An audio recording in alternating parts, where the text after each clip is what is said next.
Hello friends, welcome to my YouTube channel Y K learn. आज हम पढ़ेंगे class 10th chemistry का chapter 1 chemical reactions and equations. तो इस वीडियो को लास्ट तक देखिएगा। अगर आपको ये वीडियो पसंद आए तो इसे लाइक कीजिएगा, चैनल को सब्सक्राइब कीजिएगा और बेल आइकन को भी प्रेस कीजिएगा। अब हम स्टार्ट करते हैं। चलिए, सबसे पहली बात इस चैप्टर में क्या आती है, टाइप्स ऑफ चेंजेस। ये जो मैं पढ़ाऊंगा आपको एनसीईआरटी बुक में नहीं मिलेगा, ये तो बस मैं रिकैप करा रहा हूँ। टाइप्स ऑफ चेंज में क्या होता है, एक होता है फिजिकल चेंज और दूसरा होता है केमिकल चेंज। फिजिकल चेंज में क्या होता है, कोई भी एक substance during this one substance changes it's physical state into another without undergoing A change in chemical composition. क्या मतलब इसका, कोई भी सब्सटेंस अपनी फिजिकल स्टेट को चेंज करता है, जैसे कि सॉलिड, लिक्विड, ऐसे इनटू अनदर कि दूसरे में चेंज करता है without undergoing A change in chemical composition. उसकी केमिकल कंपोजिशन में चेंज बिल्कुल भी नहीं आता है। इसका हम एग्जांपल देखेंगे तो आपको और क्लियर हो जाएगा। Physical change brings change in physical properties of matter. जो फिजिकल चेंज है वो फिजिकल प्रॉपर्टीज मैटर की उनमें चेंज लाता है।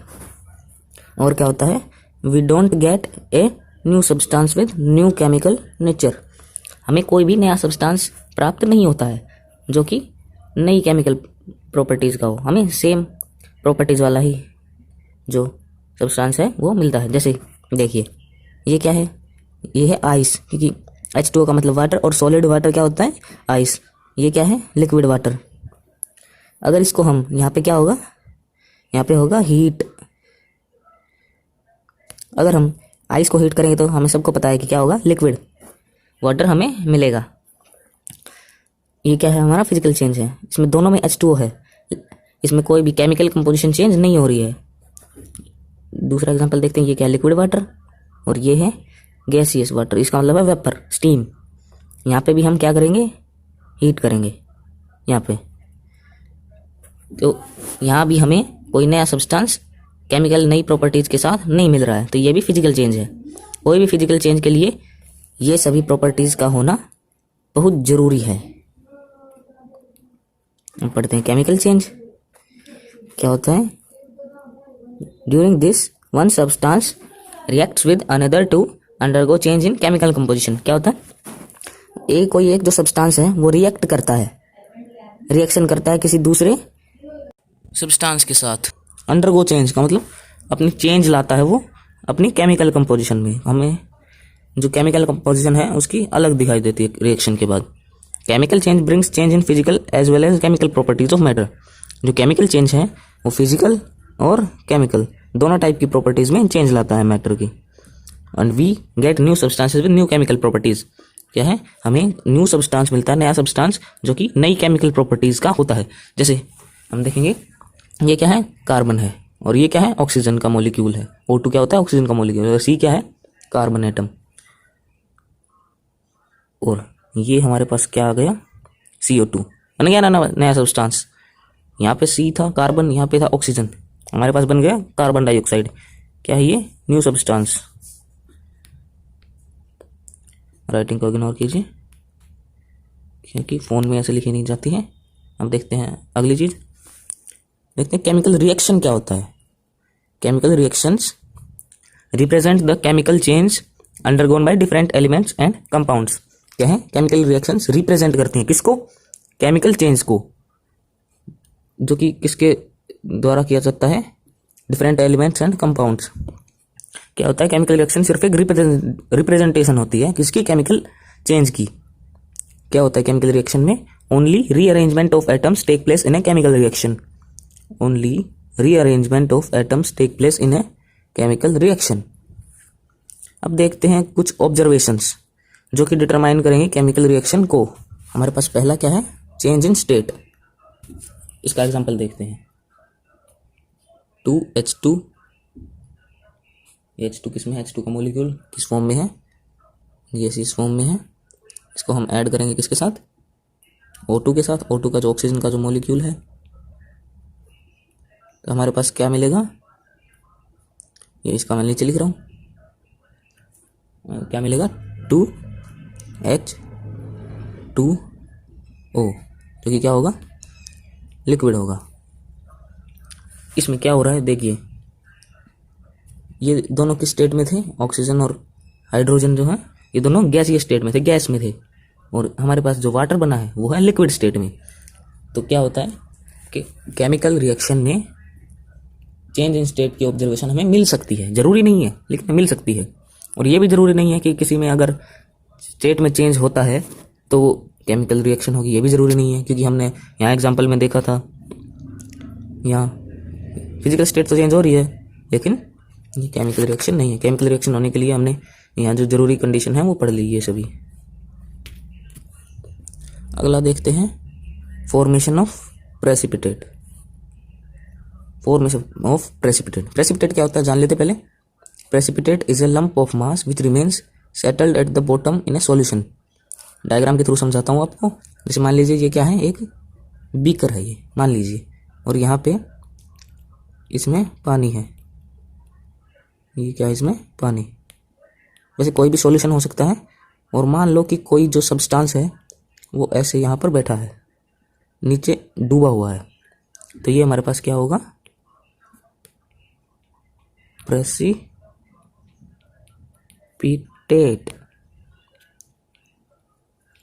ये स्टूडेंट्स ये क्या है, प्रेसिपिटेट है ये। देखते हैं इसका फॉर्मेशन ऑफ प्रेसिपिटेट का हम एक एग्जांपल देख लेते हैं जिससे आप अच्छे से समझ जाएंगे।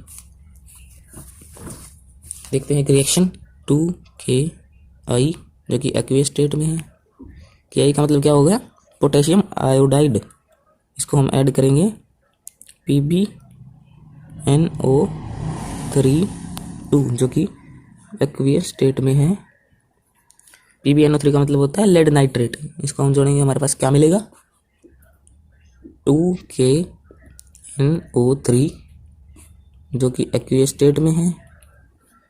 ये क्या होता है KNO3, ये होता है पोटेशियम नाइट्रेट। और हमें क्या मिलेगा, PbI2।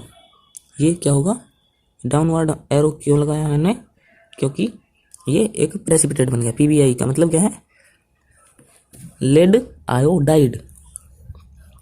कभी भी जब कोई प्रेसिपिटेट बनता है तो ये वाला एरो लगता है, डाउनवर्ड्स एरो। ये किस कलर का होता है, येलो। ये याद रखना, कई बार पूछ लिया जाता है, वैसे इतना ज़्यादा जरूरी भी नहीं है। ये एक रिएक्शन समझाई मैंने प्रेसिपिटेट का बताने के लिए। नेक्स्ट पॉइंट है evolution of gas. Evolution of gas, evolution का क्या मतलब होता है, मतलब किसी चीज़ का रिलीज होना, किसी चीज़ का बनना और रिलीज हो जाना। जैसे मान लो कोई हमने ये इसमें रिएक्शन कराई और यहाँ से कोई गैस रिलीज हो गई, तो उसको हम कहेंगे इवोल्यूशन ऑफ गैस। इसको हम एक एग्जांपल से देखते हैं। Zn जिंक जो कि सॉलिड फॉर्म में है, इसको हम ऐड करेंगे किसके साथ, H2SO4। H2SO4 क्या होता है, सल्फ्यूरिक एसिड, जो कि यहाँ हमारे पास एक्वियस फॉर्म में है। तो ऐड करने के बाद क्या मिलेगा, हमें मिलेगा ZnSO4 जो कि एक्वियस फॉर्म में होगा। क्या ये ZnSO4 क्या बन गया, जिंक सल्फेट। और क्या मिलेगा हमें, H2 जो कि हमारे पास गैस इवॉल्व हुई है। जब भी कोई गैस इवॉल्व होगी तो ये अपवर्ड एरो जरूर लगेगा। ये हम जब रूल्स लिखेंगे केमिकल इक्वेशन लिखने के, तब हम इसको भी पढ़ेंगे। ये था एक एग्जांपल इवोल्यूशन ऑफ गैस का। नेक्स्ट एग्जांपल देखते हैं चेंज इन टेम्परेचर। इसके देखते हैं एग्जांपल CaO क्या है, कैल्शियम ऑक्साइड जो कि सॉलिड है। कैल्शियम ऑक्साइड को और क्या कहते हैं, ये बहुत ज़रूरी है, याद रख लेना, क्विक लाइम। इसको हम ऐड किसके साथ करेंगे, H2O। H2O क्या होता है, सबको पता है, H2O वाटर होता है। लिक्विड फॉर्म में लेंगे हम, क्या बनेगा, CaOH2। क्या होता है ये, कैल्शियम हाइड्रोक्साइड प्लस हीट। और स्टूडेंट जैसे इसका नाम हमने क्विक लाइम देखा था, इसका नाम क्या होता है, इसका नाम होता है slaked lime, SLAKED, slaked lime. इसका मैं आगे वाला पार्ट यहाँ लिख रहा हूँ, क्या ये स्लेक्ड लाइम है। अब हम नेक्स्ट पॉइंट देखते हैं चेंज इन कलर। कलर भी चेंज हो सकता है। देखते हैं रिएक्शन इससे जुड़ी हुई, ये क्या है, एफ का मतलब क्या होता है, आयरन। इसको हम ऐड करेंगे किसके साथ, CuSO4, कॉपर सल्फेट। ये क्या है, एक्वियस फॉर्म में है। ये किस कलर का है, ब्लू। इनको जोड़ने के बाद हमारे पास क्या मिलेगा, FeSO4 जो कि एक्वियस फॉर्म में होगा, प्लस Cu। ये डाउनवर्ड एरो हम सभी जानते हैं किस लिए लगाया है, प्रेसिपिटेट है यहाँ पे Cu। और ये किस कलर का होगा, ये होगा हमारे पास ग्रीन कलर का। तो कलर चेंज हो गया, पहले ब्लू था अब क्या हो गया, ग्रीन। ये थे हमारे कुछ ऑब्जर्वेशंस जो कि केमिकल रिएक्शन के दौरान हो सकते थे। हम बढ़ते हैं अपने नेक्स्ट पॉइंट की तरफ। केमिकल इक्वेशन क्या होता है, पढ़ते हैं चलिए। Schematic representation of any chemical reaction with the help of symbols and formulae of various species is called chemical equation। देखते हैं स्कीमेटिक रिप्रेजेंटेशन मतलब, स्कीमेटिक का मतलब एक क्रमबद्ध व्यवस्थित तरीके से, representation of any chemical reaction को, केमिकल रिएक्शन को जब हम रिप्रेजेंट करते हैं क्रमबद्ध तरीके से, किसकी हेल्प से, with help of symbols. Symbol क्या होता है हम सभी जानते हैं, एलिमेंट्स के सिंबल हो सकते हैं। पीरियोडिक टेबल हमने 20 एलिमेंट्स तक क्लास 9 में पढ़ी है। और फॉर्मूले ऑफ वेरियस स्पीसीज, फॉर्मूले हम सभी जानते हैं, फॉर्मूले बनाने भी सीखे थे 9th क्लास में हमने। और स्पीसीज का यहाँ से क्या मतलब है, कोई भी compound is called chemical equation. ये केमिकल इक्वेशन होती हैं। देखते हैं इसमें जरूरी बातें क्या है। The reactants are written on LHS। जैसे हमने किसी भी रिएक्शन में देखा था कि रिएक्टेंट्स को हम लेफ्ट हैंड साइड पे लिखते थे, उनके बीच में क्या होता था, प्लस का साइन होता था। सिमिलरली प्रोडक्ट्स को हम राइट हैंड साइड पे लिखते थे, उनके बीच में भी क्या होता था, प्लस का साइन होता था। और बीच में क्या होता है, arrow head point towards the product. ऐसा हमने एक एरो देखा था, shows the direction of reaction. क्या इसका क्या मतलब है कि जो रिएक्शन है वो इस तरफ हो रही है। क्या जो ये यहाँ पे जो रिएक्टेंट्स थे यहाँ पे वो इस तरफ जाकर प्रोडक्ट बन गए। देखते एसेंशियल क्या जरूरी चीजें हैं। It should be true chemical change, it should represent a true chemical change. मतलब कि हम अपनी मर्जी से कोई रिएक्शन को इक्वेशन के फॉर्म में नहीं लिख सकते, वो नेचर में पॉसिबल होना चाहिए। It should be balanced. इस पॉइंट का आप अभी 5 मिनट के लिए छोड़ दीजिए, उसके बाद मैं बैलेंस का ये टॉपिक कराने वाला हूँ। It should be molecular. देखते हैं मोलिकुलर क्या होता है। जैसे हम सभी जानते हैं कि हाइड्रोजन के एटम को हम H से डिनोट करते हैं, लेकिन क्या हम हाइड्रोजन के मोलिक्यूल को भी इसी से डिनोट करते हैं, बिल्कुल नहीं। इसको हम डिनोट करते हैं H2 से। सिमिलरली हम ऑक्सीजन के मोलिक्यूल को O2 से डिनोट करते हैं। नेक्स्ट पॉइंट है, it should be represent the change in temperature. क्या ये रिप्रेजेंट चेंज इन टेम्परेचर भी रिप्रेजेंट करना चाहिए। अब देखते हैं कि एक केमिकल रिएक्शन को, केमिकल इक्वेशन को लिखते कैसे हैं। इसमें हमारा फर्स्ट स्टेप होगा राइटिंग बेसिक स्केलेटल इक्वेशन। जो बेसिक हमारे पास स्केलेटल इक्वेशन है वो हम लिखते हैं। स्केलेटल इक्वेशन क्या होता है जान लीजिए। Skeletal equation is an equation that identifies the reactants and the products in a chemical reaction by the chemical formula। मतलब कि पहले हम सिर्फ एक ऐसी इक्वेशन लिखेंगे जो आइडेंटिफाई करती है रिएक्टेंट्स और प्रोडक्ट्स को किसी केमिकल रिएक्शन में सिर्फ और सिर्फ उनके फॉर्मूला से। जैसे CaCO3 CaO प्लस CO2। आप सभी ने देखा होगा कि मैंने पहले यहाँ पे जब हमने इक्वेशंस लिखी थी तो मैंने यहाँ पे और यहाँ पे क्या स्टेट्स भी लिखी थी, फिजिकल स्टेट्स, सॉलिड, लिक्विड, ऐसे। और मैंने कुछ के आगे तो नंबर्स भी लगाए थे। तो वो क्या थी, बैलेंस्ड इक्वेशन थी। ये क्या सिर्फ और सिर्फ एक स्केलेटल इक्वेशन है। नेक्स्ट पॉइंट देखते हैं, राइटिंग प्रॉपर केमिकल इक्वेशन। यहाँ प्रॉपर केमिकल इक्वेशन से क्या तात्पर्य है हम समझते हैं। It shows the physical state of reactants and products. क्या, अब बारी आती है फिजिकल स्टेट लिखने की। इसका मतलब क्या होता है, सॉलिड, कोई सॉलिड होगा तो उसके बाद हम ये लगा देंगे, और कोई लिक्विड होगा तो उसके सामने हम क्या लगा देंगे, अगर लिक्विड है तो उसके सामने ये लगा देंगे। अगर गैसियस फॉर्म में है तो हम क्या लगाएंगे, ये लगा देंगे। और अगर एक्वियस फॉर्म में है के सामने हम क्या लगाएंगे,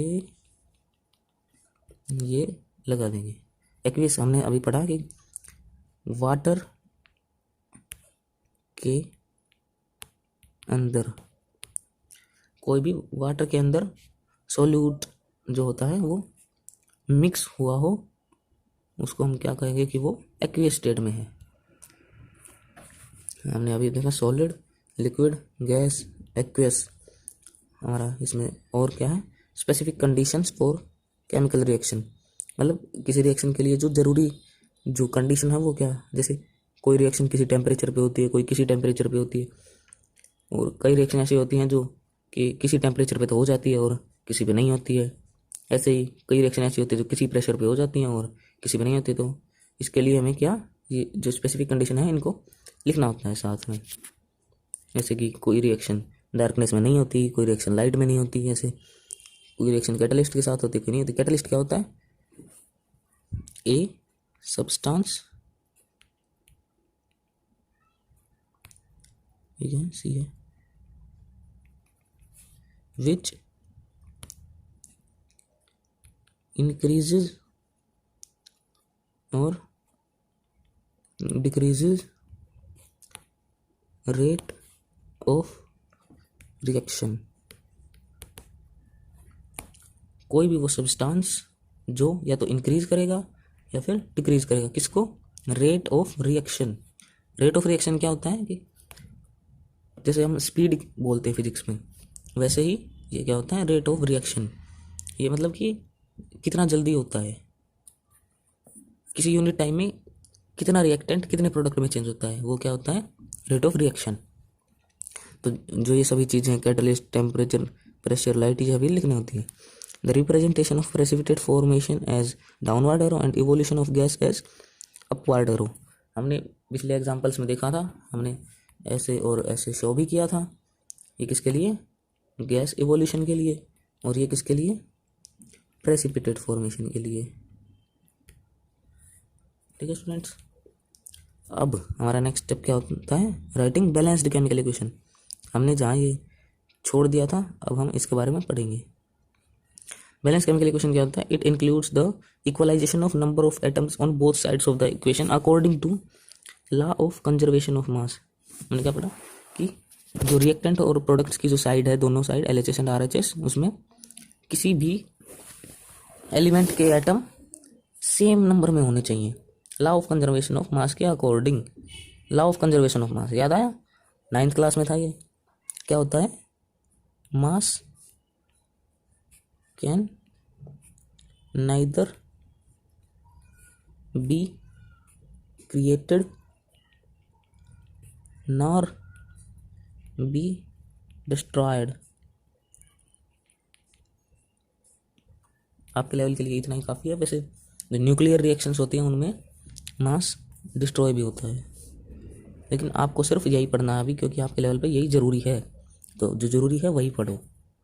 मास कैन नाइदर बी क्रिएटेड और नॉर बी डिस्ट्रॉयड, मतलब कि मास ना ही बनाया जा सकता है और ना ही डिस्ट्रॉय किया जा सकता है। क्या मतलब इसका समझे, ये क्या था, लॉ ऑफ कंजर्वेशन ऑफ मास। ये इसके अकॉर्डिंग नंबर ऑफ एटम्स किसी भी एलिमेंट के बोथ साइड्स पर इक्वेशन के इक्वल होने चाहिए। देखते हैं कि किसी इक्वेशन को बैलेंस कैसे करते हैं। Balance is chemical equation. A balanced equation is also called स्टोइशियोमेट्रिक equation. क्या, स्टोइशियोमेट्रिक इक्वेशन। इसको याद कर लीजिए, नोट कर लीजिए, ये बहुत ज़रूरी है। Simple equations can be balanced bye hit and trial method. यहाँ जो मैं आपको पढ़ा रहा हूँ ना, ये आपको जो कम्पिटिटिव एग्जाम्स होते हैं, जैसे 10th क्लास में NTSA होता है, उसमें आपको ही बहुत हेल्प करेगा। Start with compound that has maximum atoms और the maximum kinds of atoms and the atoms present it are balanced first, it may be a reactant और प्रोडक्ट। देखते हैं हमने इसमें क्या पढ़ा। सबसे पहले स्टार्ट किसके साथ करना है, कंपाउंड जो कि जिसके पास मैक्सिमम एटम्स होते हैं। किसी भी कंपाउंड में जितने भी एटम होते हैं उनको गिन के जिसमें सबसे ज़्यादा होंगे उसको हम चूज़ करेंगे, या फिर किसको चूज़ करेंगे, जिसमें मैक्सिमम काइंड्स ऑफ एटम होते हैं, मतलब कितने टाइप के एटम्स हैं। जैसे किसी के पास हाइड्रोजन का भी है, ऑक्सीजन का भी है, ऐसे। और उसमें जो एटम्स प्रेजेंट होते हैं दे आर बैलेंस्ड फर्स्ट, उनको पहले बैलेंस किया जाता है, सबसे पहले उन्हीं को बैलेंस किया जाता है। ये क्या हो सकता है, ये रिएक्टेंट भी हो सकता है, ये प्रोडक्ट भी हो सकता है। उसके बाद क्या करना है, बैलेंस द एलिमेंट्स ये सॉरी ये डी गलती से आ गया, ये डी यहाँ नहीं होना चाहिए। और ये दे की जगह आप क्या कर लीजिए दैट, यहाँ सॉरी यहाँ थोड़ी टाइपिंग मिस्टेक हो गई है। और ये जो मैंने लिखा हुआ है ना, ये सभी नोट करना है आपको, बहुत हेल्प मिलेगी। Balance the elements that appear only once on each side of the arrow first. अब इसके बाद हमें क्या करना है, इसके बाद सबसे पहले हमें क्या करना है, उन एलिमेंट्स को बैलेंस करना है जो सिर्फ एक बार दिखाई देते हैं दोनों तरफ, each side of the arrow. उसके बाद हमें क्या बैलेंस करना है, that appear more than once. उसके बाद जो एक से ज़्यादा बार दिखाई देते हैं उनको सॉल्व कर लेंगे, बैलेंस कर लेंगे। उसके बाद elementary substances are balanced at. Elementary substances क्या होते हैं, जिनमें कि एक से ज़्यादा टाइप के एटम्स नहीं होते, जैसे कि H2, O2, एलिमेंट्री सब्सटेंसेस, ये लास्ट में बैलेंस होते हैं। अब फोर्थ स्टेप क्या है, इफ रिक्वायर्ड, अगर जरूरी हो तो the whole equation is multiplied by some suitable number in order to make all the coefficients whole number. Whole जो पूरी इक्वेशन है वो सम सूटेबल नंबर, कोई भी नंबर से मल्टीप्लाई की जा सकती है। क्यों मल्टीप्लाई की जा सकती है, to make all the coefficients whole number. Whole number आप सभी जानते हैं, मैथ में पढ़ा होगा आपने, होल नंबर 0 से लेकर इन्फिनिटी तक होल नंबर होते हैं। लेकिन जो केमिकल फॉर्मूला है किसी भी सब्सटेंस का, वो चेंज नहीं हो सकता बैलेंसिंग के लिए। आपको सिर्फ और सिर्फ क्या करना है, उनके बाहर कोफिशिएंट्स लगाने हैं। ये बैलेंसिंग को हम एक एग्जांपल के साथ समझते हैं। Ca जो सॉलिड है प्लस H2O जो कि लिक्विड है, रिएक्शन के बाद CaOH2 कैल्शियम हाइड्रोक्साइड जो कि एक्वियस फॉर्म में है, प्लस H2। अगर आपको कोई बैकग्राउंड नॉइस आ रहा हो तो उसके लिए सॉरी। इसको हम बैलेंस करते हैं। सबसे पहले हम देखते हैं कि कैल्शियम के एटम्स रिएक्टेंट साइड पे कितने हैं। यहाँ पे एक एटम है, only and only one atom. यहाँ पे कितने हैं, यहाँ पे भी सिर्फ एक है। अब बारी आती है किसकी, क्योंकि हमने देखा था कि ये क्या है, सबसे ज़्यादा एटम्स वाला कंपाउंड है। अब बात करते हैं ऑक्सीजन की। यहाँ पे कितने हैं, ये 2। ऑक्सीजन कितने हैं, 2 एटम हैं, लेकिन यहाँ पे सिर्फ और सिर्फ एक है। तो हम यहाँ क्या लगा देंगे, 2 लगा देंगे। यहाँ पे अगर थोड़ी भीड़ हो रही हो तो मैनेज करना, लेकिन आपको समझ जरूर आएगा। ऑक्सीजन के यहाँ पे 2, यहाँ पे भी 2 हो गए। अगर हम 2 मॉलिक्यूल्स ले H2O के, देखते हैं हाइड्रोजन का एग्जांपल। यहाँ पे कितने, 2 एंड प्लस 2 4 हो गए। यहाँ पे भी कितने हो गए, 2 मल्टीप्लाई 2 कितने हो गए, इनको हम मल्टीप्लाई करते हैं, कितने हो गए हमारे पास, 4 हो गए दोनों तरफ। अब जो हमारे पास नई जो इक्वेशन आई है क्या आई देखना, Ca solid plus H2O 2H2O liquid, after reaction क्या हुई, CaOH2 ब्रैकेट है, ये 2 है, 2 जो कि किस फॉर्म में, एक्वियस फॉर्म में, प्लस H2, ये गैस इवॉल्व हुई है। यहाँ पे हमें सिर्फ और सिर्फ क्या चेंज करना पड़ा, सिर्फ इसको 2 लगाना पड़ा। यहाँ पे हमें और कोई चेंज नहीं करना पड़ा। हमने बैलेंस करना सीख लिया है इक्वेशंस को। हम देखते हैं कि केमिकल रिएक्शन, सॉरी यहाँ पे काट के क्या लिख लेना आपको, यहाँ पे लिख लेना है इक्वेशन।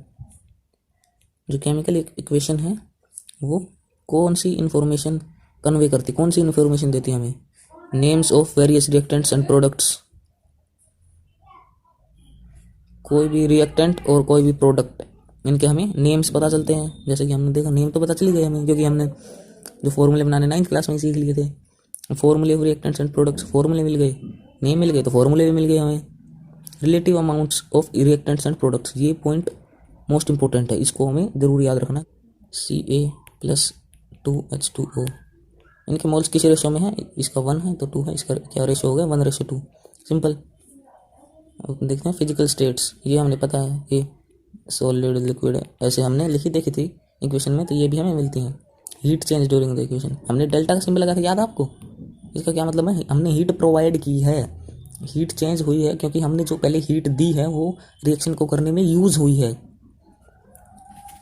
और अगर हम देखें कि हीट रिलीज हो रही है, तो हम लास्ट में जो जितने प्रोडक्ट कंप्लीट हो जाते हैं ना, उसके बाद हम हीट लिख लेते हैं।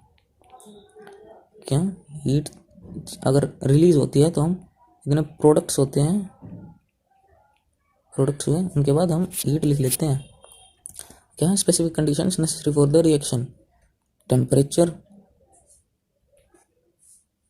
प्रेशर, ये सभी हमने पहले छोड़िए, इनको हमने पहले पढ़ चुके हैं ये सभी। और ये सारी इन्फॉर्मेशन हमें किसी केमिकल इक्वेशन से मिलती है। नेक्स्ट हम जितना आज हमने पढ़ा है उस पर कुछ क्वेश्चंस कर लेते हैं।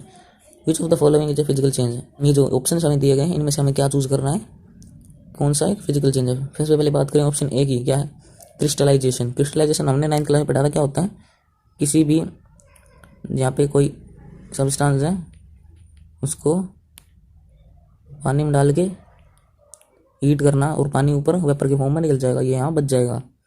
लेकिन हम देखेंगे कि यहाँ कोई नया जो प्रोडक्ट है वो हमें नहीं मिल रहा है, क्योंकि H2O जो लिक्विड फॉर्म में था वो उड़ के क्या बन गया, हीट होके क्या बन गया, उड़ गया वो वेपर की फॉर्म में, क्या बन गया, स्टीम बन गया। सेकंड ऑप्शन देखते हैं, कंबशन ऑफ हाइड्रोजन।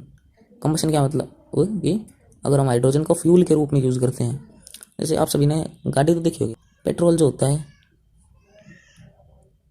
तो जो पेट्रोल है वो यूज़ होने के बाद कहाँ मिलता है, हमें नहीं मिलता, क्योंकि वो तो कम्प्लीटली यूज़ हो गया, बचा ही नहीं उसका तो, क्योंकि वो एक केमिकल चेंज था। वो पेट्रोल किस में चेंज हो गया, गाड़ी को जो चलाने के लिए जो एनर्जी यूज होती है उसमें चेंज हो गया, केमिकल चेंज है। थर्ड है रस्टिंग ऑफ आयरन, रस्ट। जैसे कभी भी आपने कोई आयरन रोड देखी होगी, ऐसे उस पर ब्राउन ब्राउन ऐसा जो लग जाता है, उसको क्या कहते हैं, रस्ट। आप को नया प्रोडक्ट क्या मिलता है, Fe प्लस, अगर हम O2 करें क्या मिलेगा, Fe2O3।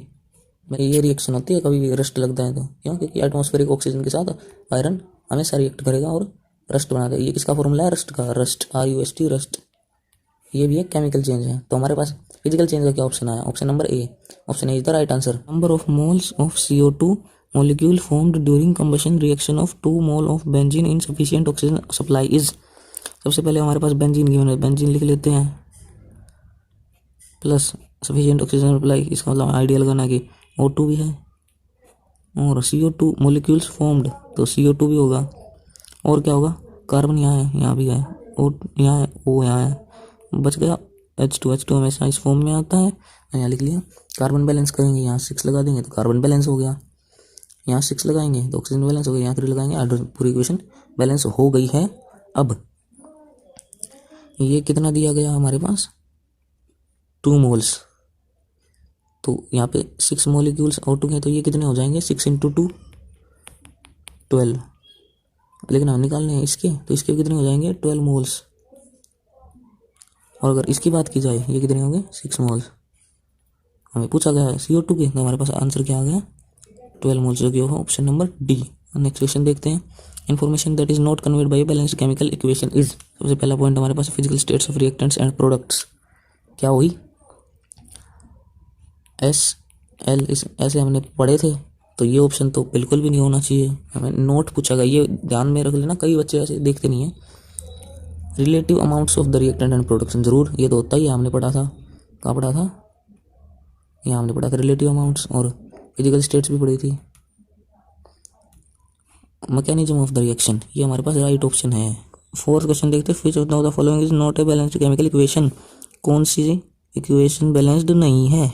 फर्स्ट इक्वेशन का एग्जांपल देखते हैं, जिंक 1, यहाँ पे जिंक 1, यहाँ पे क्लोरीन 2, यहाँ भी 2, यहाँ पे 2 हाइड्रोजन, यहाँ भी 2 हाइड्रोजन, तो ये तो ऑप्शन हो नहीं सकता। सेकंड देखते हैं, यहाँ पे 1, यहाँ पे 3, यहाँ पे हाइड्रोजन के 2, यहाँ पे भी 2, यहाँ ऑक्सीजन का 1, यहाँ पे 4, तो ये हमारा राइट ऑप्शन है, क्योंकि ये इक्वेशन बैलेंस्ड नहीं है। Next, what is the value of x in this chemical equation. और एक बात आपको इस क्वेश्चन से पहले जान लेनी चाहिए कि जब हमारे पास कोई आयोनिक इक्वेशन होती है, जैसे यहाँ पे चार्ज गिवन है, तो बैलेंस करते में ये ध्यान रखना है कि ये जो चार्ज हैं ये भी क्या हो जाने चाहिए, बैलेंस्ड हो जाने चाहिए दोनों तरफ। अब इनको बैलेंस कर दे, देखते हैं क्या बनेगा। यह है Al प्लस H पॉजिटिव, यह है Al3 पॉजिटिव प्लस H2। देखते हैं यहाँ पे 3 पॉजिटिव चार्ज है और यहाँ इस तरफ 1 पॉजिटिव चार्ज, तो सीधा सीधा यहाँ हिसाब हमें क्या लगाना है कि यहाँ पक्का 3 आएगा। तो अगर यहाँ 3 आ गया तो यहाँ क्या आएगा, ऐसे तो फिर हो नहीं पाएगा। तो हमारे पास क्या आएगा, हमारे पास यहाँ 6 आएगा और यहाँ हम 3 कर देंगे। हाइड्रोजन के यहाँ भी 6, यहाँ भी 6। अब एल्यूमिनियम के दोनों तरफ एक एक है, तो बात बन गई है। यहाँ पे क्या आ गया हमारे पास, y की वैल्यू आ गई 1, क्योंकि यहाँ 1 है, कुछ भी नहीं, इसका मतलब 1 है। x की वैल्यू कितनी आ गई 6 और z की वैल्यू आ गई 3। हमारे पास पूछा x की वैल्यू है, तो ऑप्शन सी इज राइट। अब 6th क्वेश्चन देखते हैं। Select the incorrect statement. First option है, in a balanced chemical equation the number of atoms of any element in a reactant and product are equal. ये क्या है, law of conservation of mass है, उसके according हमने देखा था balanced chemical equation की क्या डेफिनेशन होती है। तो ये तो हो नहीं सकता, ये है एक करेक्ट स्टेटमेंट, तो ये तो ऑप्शन हो नहीं सकता, क्योंकि हमें निकालना क्या है, इनकरेक्ट। तो देखते हैं, the elementary substances should be in molecular form in any balanced equation. ये भी हमने देखा था बैलेंस्ड केमिकल इक्वेशन के रूल्स में, आप वीडियो को बैक करके देख सकते हैं। तो ये भी नहीं हो सकता, क्योंकि ये भी करेक्ट है। क्या है, करेक्ट। ये भी क्या है, करेक्ट। थर्ड देखते हैं, the number of moles of products and reactants are always equal to each other in any balanced equation. नहीं, ये तो हमने कहीं नहीं पढ़ा, क्योंकि ये है ही नहीं, ये है इनकरेक्ट, ये है हमारा राइट आंसर। क्यों, क्योंकि इसका यहाँ पे देखते हैं कारण, क्योंकि हमने अभी अभी जो एक देखी थी एक इक्वेशन, क्या थी वो, जैसे हमने 4th क्वेश्चन का फर्स्ट ऑप्शन ले लेते हैं, Zn plus 2HCl ZnCl2 plus H2। यहाँ पे देखिए, यहाँ पे कितने हैं, HCl के 2 मोल हैं, लेकिन कहीं भी और 2 नहीं है, हर जगह 1 है। तो ये स्टेटमेंट बिल्कुल गलत है, तो ये हमारा राइट आंसर है, क्योंकि ये इनकरेक्ट है। 7th क्वेश्चन देखते हैं, which of the following is a chemical change. Mixing of sugar with water, sugar plus water, क्या होगा ये तो फिजिकल चेंज है। कैसे, क्योंकि अगर हमने किसी बीकर में ऐसे वाटर था, मान लीजिए ये हॉरिजॉन्टल मैंने जो निशान लगाया वाटर के हैं, और जो वर्टिकल लगाए ये शुगर के हैं, तो हमने ये ऐड कर दी इसमें शुगर, और अगर हम इसको यहाँ से हीट प्रोवाइड करें नीचे से, तो वाटर तो एवोपरेट हो जाएगा, हमारे पास शुगर बच जाएगी। तो यहाँ कोई नया सब्सटेंस भी नहीं बन रहा, इसलिए ये क्या है, एक फिजिकल चेंज है। ये हमारा राइट आंसर नहीं है। देखते हैं second option, boiling of water. हमारे पास वाटर है ये, इसको हम बॉईल करेंगे नीचे से बर्नर लगा के, तो क्या होगा, H2O जो कि लिक्विड था, ये हमने इस क्लास में कई बार ये रिएक्शन देख ली है। H2O क्या ये फिजिकल चेंज है, रिएक्शन केमिकल रिएक्शन नहीं है, फिजिकल रिएक्शन है जी। गैसियस फॉर्म, कोई नया सब्सटेंस नहीं बना, दोनों तरफ H2O है, तो ये भी क्या है, फिजिकल चेंज है। नेक्स्ट है बर्निंग ऑफ कैंडल। हाँ, ये कुछ हो सकता है, देखते हैं, ये कैंडल है, ये कैंडल है। आप में से कई लोग सोच रहे होंगे कि वैक्स जो यहाँ होता है, ये किसकी बनी होती है कैंडल, वैक्स की। मेल्टिंग ऑफ वैक्स क्या है, वैक्स ये तो क्या है, फिजिकल चेंज है। क्यों, क्योंकि मेल्ट किया है तो हम, तो अगर हमने ये लिक्विड फॉर्म में कन्वर्ट किया था तो ये सॉलिड में भी हो जाता है, जैसे यहाँ चिपक जाता है, ये तो एक फिजिकल चेंज है। तो बर्निंग ऑफ कैंडल का हम कैसे अंदाज़ा लगाएंगे कि क्या है, इसका मुझे पता है, क्योंकि आप लोग में से कई इसको फिजिकल चेंज करके आएंगे। क्यों, अब केमिकल चेंज क्यों है, इसका हम देखते हैं। ये जो इसकी लॉ है, जो कैंडल की फ्लेम है, इसमें क्या है, हाइड्रोकार्बन्स जल रहे होते हैं जो केमिकल चेंज ओकर करते हैं, इसलिए ये हमारा राइट आंसर है। तो स्टूडेंट्स, ये हमारी वीडियो का एंड है। अगर आपको आज का टॉपिक समझ आया हो तो लाइक ज़रूर कर देना, इसको अपने क्लासमेट्स के साथ शेयर कर देना, फ्रेंड्स के साथ शेयर कर देना, so that they can also study, वो भी पढ़ सके। ताकि हमारे चैनल को सब्सक्राइब कर देना, बेल आइकन को दबा देना, नोटिफिकेशन मिल जाएगा आपको हर एक वीडियो का। 10th क्लास में है तो पहले मैं 10th क्लास की वीडियो डालूंगा, आपको मिल जाएगा, और मैं बाकी क्लासेस की भी डालूंगा। बाकी क्लासेस भी मुझे देख सकते हैं, मुझे ब्लॉगर पर भी फॉलो कर सकते हैं। कैसे करेंगे, यहाँ पर आपको स्टडी मटेरियल मिलेगा और नोट्स मिलेंगे प्रिपरेशन के लिए। और इसकी लिंक कहाँ है, है ना, डिस्क्रिप्शन बॉक्स में दी हुई है, वहाँ आप जाके चेक कर सकते हैं।